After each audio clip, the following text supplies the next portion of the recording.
السلام علیکم ناظرین، میں ہوں آپ کی میزبان مونا خان، آپ کے شو ریئل پاکستانی کے ساتھ. اور آج کے ہمارے ریئل پاکستانی ممتاز شاعر ریسرچر ہیں. انہوں نے 50 سال سے زائد کا عرصہ جو ہے اپنی تحقیق پہ کیا، کتابوں کی تحقیق کے حوالے سے انہوں نے بڑا کام کیا. اگر میں ان کی تحقیق کی بات کروں تو ماشاءاللہ سے لسانیات، ادب، پاکستانیت پہ بہت زیادہ کام کیا. ان کی بہت مشہور کتابیں، میں اگر کچھ کتابوں کا ذکر بھی کروں تو آپ اس نون پرسنالٹی کو یقیناً آپ جان بھی جائیں گے، جس میں جو ہے بڑی مشہور کتاب پاکستان کرونیکل، پاکستان کے قومی ترانہ، اور اس کے ساتھ ساتھ پاکستانی فلمی صنعت، بے شمار کتابیں اور مشہور شاعر بھی ہیں. اور ان کی شاعری کی بھی کیا بات ہے. اور اگر جب میں دوسری طرف آ جاؤں، اردو ڈکشنری کی طرف، جو ہم جو ہے گوگل کرتے ہیں، یا اگر کوئی بھی لفظ ہمیں مشکل لگتا ہے تو ہی از دا ون، کہ میں اگر ان کو کریڈٹ اس لیے بھی دوں گی جب وہ اردو ڈکشنری میں اس فیلڈ میں تھے ایز اے مدیر اعلیٰ، انہوں نے اس کو آن لائن کر دیا تھا. تو ہمارے پڑھنے والوں کے لیے، ہمارے لوگوں کو اردو سمجھنے کے لیے، الفاظوں کو سمجھنے کے لیے انہوں نے اپنا بھرپور کردار ادا کیا ہے. تو آج ہم آن لائن ڈکشنری بھی دیکھ سکتے ہیں، سن سکتے ہیں، پڑھ سکتے ہیں. تو آج کے ہمارے real Pakistani one and only doctor Aqeel Abbas Jafri sahab ہمارے ساتھ موجود ہوں گے. جی ناظرین، آج کی ہمارے ریئل پاکستانی ڈاکٹر عقیل عباس جعفری صاحب ہمارے ساتھ موجود ہیں. ہم انہیں ویلکم کریں گے. السلام علیکم سر، کیسے ہیں آپ؟ وعلیکم السلام، بہت شکریہ آپ کا. دنیا کو پتہ ماشاءاللہ آپ تحقیق کے ساتھ آپ کا پرانا رشتہ ہے. 50 سال سے زائد کا عرصہ آپ نے ریسرچ لکھنے میں گزار دیا. لیکن میں آغاز ہی اس ٹاپک سے کرنا چاہوں گی. پاکستان کی اردو فلمی صنعت جو میرے پاس آئی، بڑا انٹرسٹنگ سا یہ ٹاپک لگا، اور ماشاءاللہ سے اس میں آپ نے جو ہے ڈاکٹریٹ کی ڈگری حاصل کی ہے. اور میرا تو دل چاہا کہ میں اس کے بارے میں، سبجیکٹ کے بارے میں پوچھوں کہ اس حوالے سے آپ نے کیا سوچا کہ آپ نے یہ والا جو ٹاپک آپ نے کہا کہ نہیں مجھے اس پہ کام کرنا ہے. دیکھیے، میرا سبجیکٹ تو ویسے تو ماس کمیونیکیشن تھا، اور ماس کمیونیکیشن میں آپ کو پتہ ہے کہ اخباری صحافت بھی آتی ہے، اور ٹیلی ویژن بھی، اور فلم بھی، اور ریڈیو، یہ ساری چیزیں، شوبز بھی اسی کا حصہ ہے. تو جب میں نے یہ اپنا رجسٹریشن کرایا پی ایچ ڈی کے لیے، تو وہ مجھ سے توصیف صاحب جو ہمارے سپروائزر تھے، انہوں نے مجھ سے یہ کہا کہ اس موضوع پر آج تک کام نہیں ہوا، اور آپ کے آرٹیکلز میں نے پڑھے ہیں جو فلم پر آپ لکھتے رہے ہیں رابطہ وغیرہ میں، تو آپ اس ٹاپک پر پی ایچ ڈی کریں. تھوڑا سا تو میں ہوا کہ یہ کر لوں گا یا نہیں کروں گا، پھر میں نے مطلب ریئلائز کیا کہ میں کر سکتا ہوں یہ کام. تو میں نے ان کو ڈن کر دیا کہ ہاں میں کروں گا. پھر اس کے بعد وہ ظاہر ہے جیسے ہوتا ہے، ایک چیپٹر، 2 چیپٹر، تمہید اس کی، یہ وہ ہوتا گیا. ایک چیپٹر ہم ان کو دکھاتے گئے، اور پھر اس پہ یہ 2021 میں مجھے اس پہ پی ایچ ڈی کی ڈگری ملی ہے. اور یہ بھی اصل میں کام بہت عرصے سے پینڈنگ میں تھا. تو مجھے کرونا کے جب یہ کووڈ-19 کا زمانہ تھا تو تھوڑی فرصت مل گئی مجھے، اور مٹیریل میرے پاس گھر میں موجود تھا سارا جو بھی تھا. تو وہ کچھ فلمیں وغیرہ دیکھی ہوئی بھی تھیں. تو وہ اس زمانہ ایسا کون سی فلمیں دیکھی ہوئی تھی آپ نے ذکر کرے؟ یہ جو پاکستان کی جو ہمارے زمانے کی، یعنی بچپن کی جو فلمیں تھیں، محمد علی اور زیبا اور وحید مراد اور ندیم وغیرہ، لیکن 80 سے پہلے بہت دیکھی ہیں. ہم نے ڈاکٹر صاحب نے یہ دیکھا کہ آپ کا جو ماشاءاللہ آپ کا جو دائرہ کار ہے، چاہے وہ لکھنے سے ہو، تحقیق سے ہو، چاہے وہ دوسرے الیکٹرانک میڈیا سے ہو، جس میں پی ٹی وی پاکستان ٹیلی ویژن کا نام ضرور لوں گی، اس سے بھی آپ کی بڑی گہری وابستگی رہی ہے. جی جی، تو اس حوالے سے آپ وہ تو میرا گولڈن پیریڈ تھا جب میں پی ٹی وی کے لیے کام کیا کرتا تھا. اور پی ٹی وی پہ کئی ریسرچ اورینٹیڈ پروگرامز ہیں وہ میں نے کیے. جیسے یہ اب ہمارے جو مرتضیٰ وہاب ہیں، ان کے والد وہاب صدیقی، جو میرا پہلا باقاعدہ پروگرام تھا پی ٹی وی پہ ریسرچ، جس کی میں نے کی تھی 7 دن. تو اس کے ہوسٹ جو تھے وہاب صدیقی صاحب ہوتے تھے، اور آصف انصاری اس کے پروڈیوسر تھے. تو وہ بڑا اچھا وقت تھا، اور اس طرح کے پروگرام ہمارے یہاں دیکھے جاتے تھے اور لوگ انتظار کرتے تھے. اب تو اچھا، اس کے بعد پھر میں نے ٹی وی انسائکلوپیڈیا کیا، اور کوئز پروگرام میں نے بہت کیے پی ٹی وی کے لیے. میں نے شروع کیا کوئز پروگراموں میں حصہ لینے سے. اور کتنی مطلب کون سی ایئر کی، اگر آپ کے سن کو یاد ہو؟ بالکل یاد ہے. 74 میں میں نے پہلی دفعہ شیشے کے گھر میں ہائیسٹ پرائز جو تھا وہ ون کیا. وہ ایک سلائی مشین تھی، ایک وال کلاک تھی. وہ بڑی بات ہوتی تھی. بڑی بات ہوتی نہیں، وہ اصل میں ایک انعام جو تھا نا، وہ پہلا انعام کہلاتا تھا، اور وہ کچھ بھی ہو سکتا تھا. اس میں موٹر سائیکل بھی ہو سکتی تھی، اس میں سلائی مشین بھی ہو سکتی تھی، اس میں وال کلاک بھی ہو سکتا تھا. اب لوگ یہ کہتے تھے کہ سستی چیزوں پہ انہوں نے میگنیٹ لگایا ہوا ہے پیچھے. جی ابھی کہتے ہیں بہت ساری چیزیں ابھی بھی کہا ہے. اور جو موٹر سائیکل پہ جو ہے وہ یا جو اس وقت ٹیلی ویژن تھا بڑا انعام شیشے کے گھر کا، تو وہ بہت شاذ و نادر کسی کو ملا کرتا تھا. تو پھر اس کے بعد نیلام گھر جب شروع ہوا ہم نے اس میں بھی حصہ لیا, اور اس میں بھی موٹر سائیکل جو اس وقت ہائیسٹ پرائز تھا وہ ون کیا. پھر اس کے بعد ایک میزان پروگرام تھا اس میں حصہ لیا, اس میں عمرے کا ٹکٹ جیتا. پھر اس کے بعد میں نے 2-4 پروگراموں میں اور قائد اعظم پر کا سال منایا گیا, علامہ اقبال کا سال منایا گیا 1976 میں 77 میں. تو پھر مجھے ٹیلی ویژن کے کچھ لوگوں نے کہا کہ اب آپ نے بہت حصہ لے لیا ہے اور بہت انعامات جیت لیے ہیں, اب دوسروں کو موقع دیں اور آپ ہماری ریسرچ ٹیم میں آ جائیں. تو میں پھر نیلام گھر سے وابستہ اس طرح ہو گیا کہ میں ان کے جو کوشچن بنانے والی ٹیم تھی اس میں شامل ہو گیا. یعنی وہ 10-12 لوگ ہوتے تھے, تو ہم لوگ سوال بناتے تھے اس میں, اور پھر وہی طارق عزیز کو دیے جاتے تھے. لیکن اس وقت بھی یہ ہوا کہ سب سے زیادہ سوالات میرے ہی پوچھے جاتے تھے, کیونکہ اور سب سے زیادہ لوگ بھی جاننے والے پوچھتے ہوں گے ڈاکٹر صاحب کون سے سوال آنے ہیں, آپ ذرا ہمیں بتا دیں. یہ کسی کو پتہ ہی نہیں تھا کہ اس ٹیم میں جو کوشچن بناتی تھے کون کون لوگ شامل تھے. تو اس کے بعد پھر یہ کہ آہستہ آہستہ وہ کوئز پروگرامز کا بھی سلسلہ چلتا رہا. ٹیلی ویژن کے لیے بہت سارے میں نے تقریباً 25 سے زیادہ کوئز پروگرامز کے سوالات بنائے. ماشاءاللہ سے جو آپ کا کام ہوتا تھا, جتنا آپ نے ظاہر سی بس کے پیچھے بہت زیادہ ہوم ورک ریسرچ کرنی پڑتی تھی, تو پورے دن میں کتنا ٹائم دیتے تھے اس ساری چیزوں کو کرنے کے لیے؟ بہت, یعنی میرا جو شام کا وقت تھا, یعنی گھر آنے کے بعد آفس تھا میرا 3-4 بجے تک کا, اس کے بعد گھر آ کے تھوڑا سا ریسٹ کیا 1-8 گھنٹے, اس کے بعد پھر انہی کاموں میں انوالو ہو جاتا تھا. کبھی اخبار جہاں کے لیے لکھ رہا تھا, نہیں ہوتا یہ تھا ویسے, کچھ قدرتی معاملہ یہ تھا کہ ایک وقت میں بہت سارے کام نہیں کرتا تھا میں. وہ قدرت کی طرف سے ہوتا تھا کہ جب مجھے کوئی نئے کام کی آفر ہو رہی ہوتی تھی تو میں سمجھ جاتا تھا کہ جو کام میں اب کر رہا ہوں پچھلے 3 مہینے سے یا پچھلے 6 مہینے سے, یہ کام اب میرا ختم ہونے والا ہے. تو میں اردو ڈکشنری کی طرف بھی آ جاؤں کہ وقت اور تقاضوں کو سمجھتے ہوئے آپ نے اس کے لیے بھی کام کیا کہ نہیں اب ہمارے لوگوں کو. اردو ڈکشنری بورڈ کا یہ ہوا کہ 2016 میں یہ, یعنی ڈکشنری بورڈ جو ہے 2010 سے خالی پڑا ہوا تھا. خالی سے مراد یہ ہے کہ اس میں کوئی چیف ایڈیٹر نہیں تھا. تو عرفان صدیقی صاحب جس وقت سینیٹر ہیں, انہوں نے مختلف علمی اداروں کا وزٹ کیا, ان کے انڈر میں آ گیا یہ, یعنی یہ منسٹری جو تھی, اور انہوں نے اس کو نام بھی دیا قومی تاریخ و ادبی ورثہ ڈویژن, پورا ڈویژن بنا دیا انہوں نے.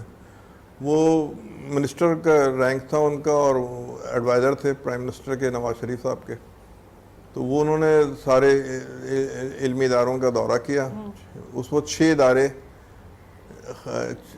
خالی پڑے ہوئے تھے وہاں پہ, نیشنل بک فاؤنڈیشن, مقتدرہ قومی زبان یہاں کراچی میں, Urdu dictionary board, Quaid Azam academy Lahore میں, اقبال اکیڈمی, اور اردو سائنس بورڈ. تو انہوں نے ہر شہر میں, تینوں شہروں میں ایک کمیٹی بنائی مختلف اسکالرس کی, اور ان سے کہا کہ آپ اپنے شہر کے لوگوں کے ہمیں نام دیں, یہ کون اس عہدے پر آ سکتا ہے. تو اس میں میرا نام بھی کچھ لوگوں نے سجیسٹ کیا. پھر انہوں نے یہ نہیں کیا کہ اشتہار دیا ہو اور ہم نے اس پہ اپلائی کیا ہو اور CV بھیجا ہو, پھر انٹرویو کی کال آئی ہو, پھر وہ انٹرویو کے کوشچنز ہوئے. انہوں نے خود رابطہ کیا, ہمیں لنچ پہ بلایا, اور بہرحال انہوں نے یہ کہا کہ یہ ادارے خالی پڑے ہوئے ہیں اور آپ اس کی بہتری کے لیے کیا کر سکتے ہیں. ہر ادارے کے لیے مختلف انہوں نے لوگ منتخب کیے تھے.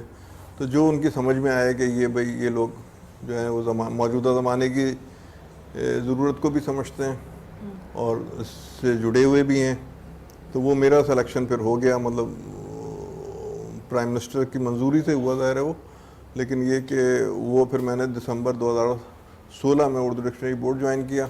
اچھا, میں نے جب وہ ہماری پہلی ملاقات ہوئی تھی لنچ پہ, تو اس میں نے یہ سجیشن دی تھی کہ یہ جو بورڈ ہماری لغت ہے اس کو اب آن لائن ہونا چاہیے نئے زمانے کے تقاضے کے مطابق, اور ہمارے ہر آدمی جو ہے یہ 22 جلدیں نہ خرید سکتا ہے نہ اپنے گھر میں رکھ سکتا ہے. اور چلیے کراچی میں تو آدمی مینیج کر لے گا, لے آئے گا وہاں سے کسی صورت سے. اب ایک آدمی امریکہ میں بیٹھا ہے, اسے وہ لغت چاہیے, کوئی آسٹریلیا میں ہے, کوئی انڈیا میں کیسے جائے گی کتاب. تو وہ ایسا کوئی ایکسیس ہونی چاہیے اس کتاب تک کہ لوگ اپنے گھر میں بیٹھ کے کہیں دنیا کے کسی خطے میں ہوں اس کتاب تک ایکسیس کر لیں. تو اس کا حل یہی تھا کہ یا تو اس کی PDF بنائی جاتی, یا یہ کہ ہم نے اس کا ایک آن لائن ورژن بنایا, اس میں آپ لفظ ٹائپ کریں, اور اس لفظ ٹائپ کرنے کے بعد جب آپ اس کا بٹن کلک کریں گے تو اس کی پوری تفصیل آ جاتی ہے اس لفظ کی. اور اس کے بعد پہلے مرحلے میں ہم نے پوری لغت اپنی 22 جلدیں کمپوز کروائیں, اس کو آن لائن کیا. پھر اس کے بعد اگلے مرحلے میں گئے ہم اور ہم نے اس کو ریکارڈ کیا. یعنی اب کوئی بھی لفظ ہے نا, جیسے تو بہت سارے لفظ ہوتے ہیں کہ جن کے املا میں بھی مسائل، املا کا مسئلہ نہیں تھا، املا کا مسئلہ تو ادھر سے حل ہو گیا تھا، جن کے تلفظ میں مسائل ہیں تلفظ کا مسئلہ رہتا ہے میں تو وہ اس میں ہم نے تلفظ کی بہت ایکوریسی کی، اور اس پورے پروجیکٹ کو ایک خاتون کی آواز میں ریکارڈ کیا، تحسین فاطمہ کی آواز میں، اور اس کے بعد آپ کی مطلب نیوز چینلز وغیرہ کی بہت معروف وائس ہے وہ، اور بہت پڑھی لکھی خاتون ہے اور ایک علمی خاندان سے ان کا تعلق ہے، تو ان کو خود بھی بہت عبور تھا تلفظ پر، اور پھر اس پروجیکٹ کو لک آفٹر کیا پورا شکیل عادلزادہ نے اور رضا علی عابدی صاحب نے، اور انہوں نے ہی جو ہم نے 6 وائس میں مطلب ٹیسٹ لیا تھا لوگوں کا، تو وہ ہم نے 6 وائس کی ریکارڈنگ ان کو بھیجی تھیں دونوں لوگوں کو، انہوں نے سن کر اپنے کمپیوٹر پہ جو وائس ہمیں وہ کی اس وائس میں ریکارڈ ہونا چاہیے، ان کی غلطیاں نہیں ہیں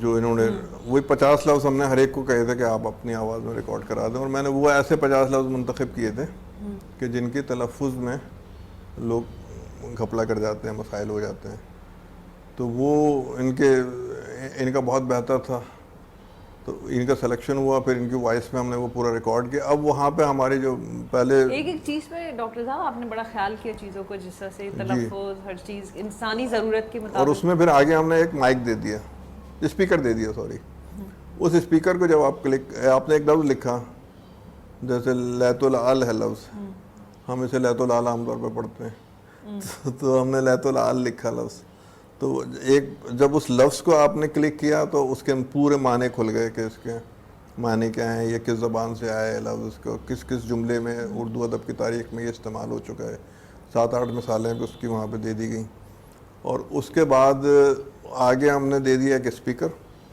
اس اسپیکر کو جب آپ کلک کریں گے تو وہ وائس آپ کو سنائی دے گی لیت العال، تو اس طرح سے وہ مکمل ہو گیا کام وائس کا۔ اور ہمارے بڑے اتنے سینئرز ہوتے ہیں نا یہاں پہ، جو ابھی وقت کے تقاضوں کو چیزوں کو سمجھنے میں تھوڑا سا انسان تھوڑا ٹائم لگا لیتا ہے، لیکن آپ نے تو وہی 2016 میں اس چیز کو میرے پاس صرف 3 سال تھے، 18 اور 19 تک چلا ہے پروجیکٹ ہمارا وائس اوور والا، کیونکہ اس کے پھر ظاہر ہے جب ایک پروجیکٹ مکمل ہوا، پھر دوسرے پروجیکٹ کے لیے PC1 بنا، پھر وہ اخبار میں اشتہار آیا، پھر اس میں لوگوں نے اپلائی کیا، پھر ان کو ٹینڈر کیا گیا، وہ اس میں تھوڑا سا ٹائم ضائع ہوا، اور اس کے بعد پھر ظاہر ہے اچھا اس میں تو یہ تھا نا کہ جو ہم نے کمپوزنگ کی تھی، کمپوزنگ تو دیکھیے آپ کے پاس یہ ایک کتاب رکھی ہوئی ہے، اس میں 1000 صفحہ، میں کئی بہت ساری کتابیں، نہیں 1000 میں مثال دے رہا ہوں، اس کی طرف بھی ویسے آنا چاہوں گی کہ کچھ امپورٹنٹ بکس بھی رکھی 1000 صفحے ہیں، آپ کو کمپوز کرنا ہے، آپ نے 10 لوگوں میں بانٹ دیا، سب نے 100 صفحے کر دیے، یا 20 آدمیوں میں بانٹ دیا، سب نے 50 صفحے کر دیا، تو یہ 2 دن میں ہو گیا کام سارا مکمل، یا 1 ہفتے میں ہو گیا۔ لیکن جو وائس اوور والا کام تھا اس نے ٹائم زیادہ لیا، کیونکہ وہ ایک ہی وائس میں ہمیں ریکارڈ کرنا تھا، تو وہ پھر اس میں ظاہر ہے 2,60,000 لفظ ریکارڈ کرنے تھے، تو اس میں کوئی 6-8 مہینے لگے۔ میں کیونکہ اب میرے پاس اس طرح سے بہت ساری چیزیں ہیں، میرے خیال سے شاید میں 1 آدھ کتاب ہی اس پورے شو میں ڈسکس کر سکی ہوں، لیکن ایک میری دلی خواہش ہے، فرمائش ہے کہ ہمیں یہ کیسے ہو سکتا ہے کہ ہم آپ سے شعر نہ سنیں، کیونکہ آپ جو ہے ماشاءاللہ سے ایک زبردست سے امیزنگ سے شاعر بھی ہیں، شاعری سے بھی آپ کا گہری وابستگی ہے، تو اگر آپ اس فرمائش کو اگر آپ پورا کر دیں گی، ہماری ٹیم کی جانب سے بھی ہے کہ کوئی شعر آپ پلیز۔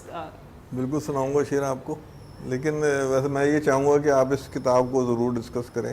میں ضرور، میں شعر سے پہلے میں چاہوں گی کہ یہ تو بڑی امپورٹنٹ کتاب ہے، میں یہی کیونکہ اگر اس کتاب کا ذکر نہیں ہوتا تو یہ پورا شو ہی ادھورا ہے۔ پاکستان کرونیکل کے حوالے سے آپ بتائیں کہ کیونکہ اس ماشاءاللہ سے ساری تحقیق ہے پاکستان کی ایک ایک چیز میں، اس شخصیت یہ اصل میں دیکھیے میں نے اس کتاب کے شروع میں جو اپنا ابتدائیہ لکھا ہے، اس کا جو پیش لفظ ہے، اس میں نے یہ بتایا ہے کہ اس کتاب کا خیال کیسے آیا۔ وہ ایک کتاب چھپی تھی 1990 کے لگ بھگ، کرونیکل آف 20th سینچری، تو وہ جب کراچی آئی کتاب پہلی بار، تو وہ جو بک سیلر تھا اس نے مجھے بلایا خاص طور سے کہ میں اس طرح کی کتابیں ڈھونڈتا رہتا تھا 7 دن کا اسکرپٹ لکھنے کے لیے، اس وقت یہ گوگل وغیرہ تو نہیں ہوتا تھا نا، تو ہم ساری چیزیں لائبریریز سے یا مختلف کتابوں سے لیتے تھے، تو وہ جانتے تھے مجھے جو بک سیلرز ہیں کہ ان کو اس نوعیت کی کتابیں چاہیے ہوتی ہیں، تو انہوں نے کہا جعفری صاحب ایک کتاب آئی ہے آپ کے مطلب کی لگ رہی ہے، آپ فوراً آ جائیں۔ تو میں چلا گیا ان کے پاس، تو انہوں نے مجھے دکھائی وہ کرونیکل آف 20th سینچری. تو وہ میں نے فوراً, انہوں نے کہا ہمیں تو اس کی قیمت بھی نہیں پتہ, ہمیں تو سیمپل کاپی آئی ہے یہ کہ اس کی کتنی کاپیاں آپ کو منگوانی ہیں, وہ بھیجی جاتی ہیں سیمپل کاپیز. تو یہ تو سیمپل کاپی ہے. میں نے کہا وہ آپ کرتے رہیے گا جو بھی آپ کو کرنا ہے, میں تو یہ کتاب لے جا رہا ہوں. مجھے اسی وقت وہ کتاب اتنی اچھی لگی ہے, اس نے اتنا مجھے متاثر کیا. پھر میں نے سوچا کہ کیوں نہ اسی نہج پر, اسی طریقے سے ہم پاکستان کی ہسٹری لکھیں, وہ چھوٹے چھوٹے واقعات, چھوٹی چھوٹی تفصیلات, تصویروں کے ساتھ. تو وہ چیزیں میں نے جمع کرنا شروع کی. اب وہ دیکھیں آپ ذکر کریں, میں کہ کتاب بھی ذرا اپنے ہاتھ میں دیکھتی بھی جاؤں گی, میرا دل چاہ رہا ہے آپ جو بتا رہے ہیں پلیز. تو وہ جو ان کی جو ٹیم تھی وہ 54 افراد پر مشتمل تھی, جس نے کرونیکل آف 20th سینچری کیا تھا. اور میرے پاس کوئی ٹیم نہیں تھی, میں اکیلا آدمی تھا. تو اس لیے اس کتاب میں مجھے 20 سال لگے ان چیزوں کو جمع کرنے میں. پھر اتنی ایکوریسی کے ساتھ ڈیٹس پر میں نے بہت توجہ دی کہ جس واقعے کی جو ڈیٹ لکھ رہا ہوں وہ درست ہونی چاہیے. اس کے لیے میں نے اخبارات کی فائلیں کھنگالی, اخبارات کے ریکارڈ روم میں مٹی صاف کی, اپنے کپڑے خراب کیے, سب کچھ کیا. اور اس طرح سے یہ کتاب جو ہے, وہ لوگ سمجھتے ہیں عام طور پہ کہ یہ کتاب نہیں خزانہ ہے سیریسلی. یہ تو اٹس ناٹ اے بک, بہت ایکوریسی کے ساتھ, یعنی اس میں غلطیاں ہوں گی یقینی طور پہ, یہ انسانی قیمتی کام ہے, خزانہ ہے ہمارے, انسانی کام ہے, یقینی طور پہ اس میں غلطیاں ہوں گی. ڈاکٹر صاحب شاعری کی بھی بار بار بات ہو رہی ہے, شاعر کی بھی بات ہو رہی ہے, تو اگر کچھ میں چاہوں گی کہ کچھ آپ جو ہیں ہمیں کوئی شاعری اور اس طرح سے ہم جو ہے ناظرین سن سکیں. بس ایک شام گزاری تھی اس کی یاد کے ساتھ, بس ایک شام گزاری تھی اس کی یاد کے ساتھ, ہے وہ شام وہ ایک یاد بھی برائے فروغ. واہ واہ. بس ایک شام گزاری تھی اس کی یاد کے ساتھ, ہے اب وہ شام وہ ایک یاد بھی برائے فروغ. پھر ایک موڑ کہانی میں آ گیا ایسا, پھر ایک موڑ کہانی میں آ گیا ایسا تھا جس میں مرکزی کردار ہی برائے فروغ. پھر ایک موڑ کہانی میں آ گیا ایسا تھا جس میں مرکزی کردار ہی برائے فروخت, اور سبھی کو مہلت یک دو نفس رہی درکار, سبھی کو مہلت یک دو نفس رہی درکار, کہیں نہیں تھی مگر زندگی برائے فروخت. اور یہ اس غزل کی خاص بات بتاؤں آپ کو کہ یہ اردو کی پہلی غزل ہے جو 100 لفظوں کی غزل ہے, کیونکہ وہ ہمارے دوست ہیں مبشر علی زیدی صاحب, وہ لکھا کرتے تھے 100 لفظی کہانی. تو انہوں نے مجھ سے کہا کہ آپ کوئی غزل لکھیں جس میں 100 لفظ ہوں. میں نے کہا اب میں نے یہ کیا کہ گھر آ کے کچھ ایسی غزلوں کا جائزہ لیا کہ یہ کتنے لفظ ہیں اس میں نا, ان کو کاؤنٹ کیا. تو یہ غزل جو تھی اس میں 85 ورڈز تھے اور 5 شعر تھے, آخری شعر نہیں لکھا تھا. تو آخری شعر میں زیادہ محنت کرنی پڑی کہ وہ قافیہ, ردیف, بحر سب کچھ ہو, خیال بھی ہو اور لفظ بھی 15 ہوں. اصل میں تو وہاں پہ اصل چیلنج تو وہی تھا جو آخری شعر تھا. آخری شعر.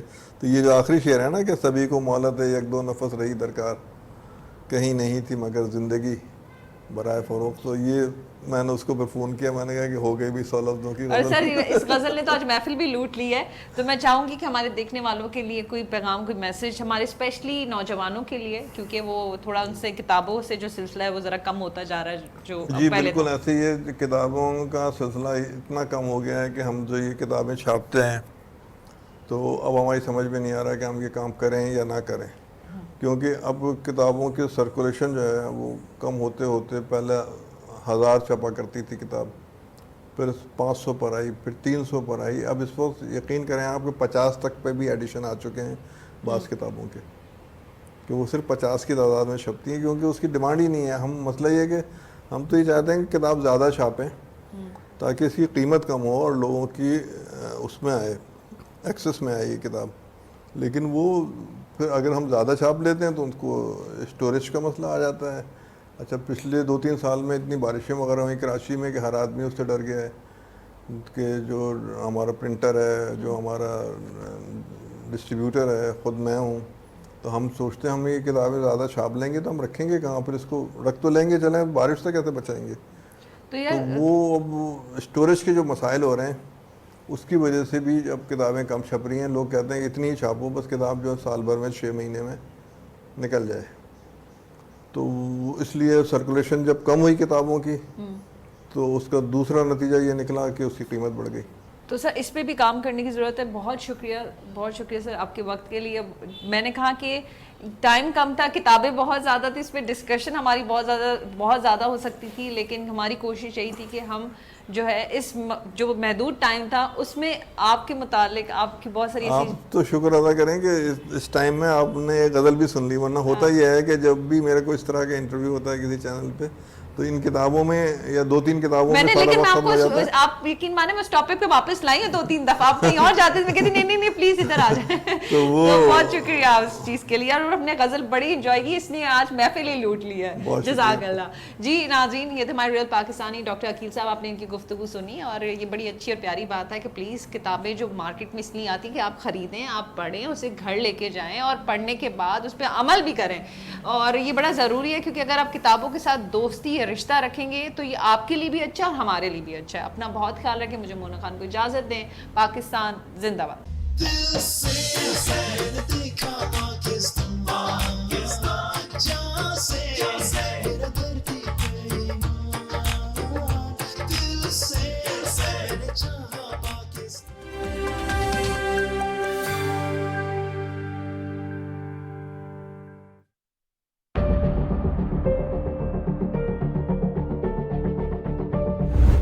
مسئلہ کشمیر کا حل اقوام متحدہ کی قراردادوں میں ہی مثمر ہے. 7 دہائیوں سے زائد عرصے سے قابض بھارتی افواج کشمیریوں کی زندگیوں کو تباہ کر رہی ہیں. 10 لاکھ سے زائد بھارتی افواج کی تعیناتی کے بعد مقبوضہ کشمیر دنیا کا سب سے زیادہ فوجی موجودگی والا خطہ بن چکا ہے. اب وقت آ گیا ہے کہ اقوام متحدہ مسئلہ کشمیر پر خاموشی کو ترک کر دے. کشمیری عوام کو مودی حکومت کے مظالم سے بچانے کے لیے اقوام متحدہ کو اپنا کردار ادا کرنا ہوگا.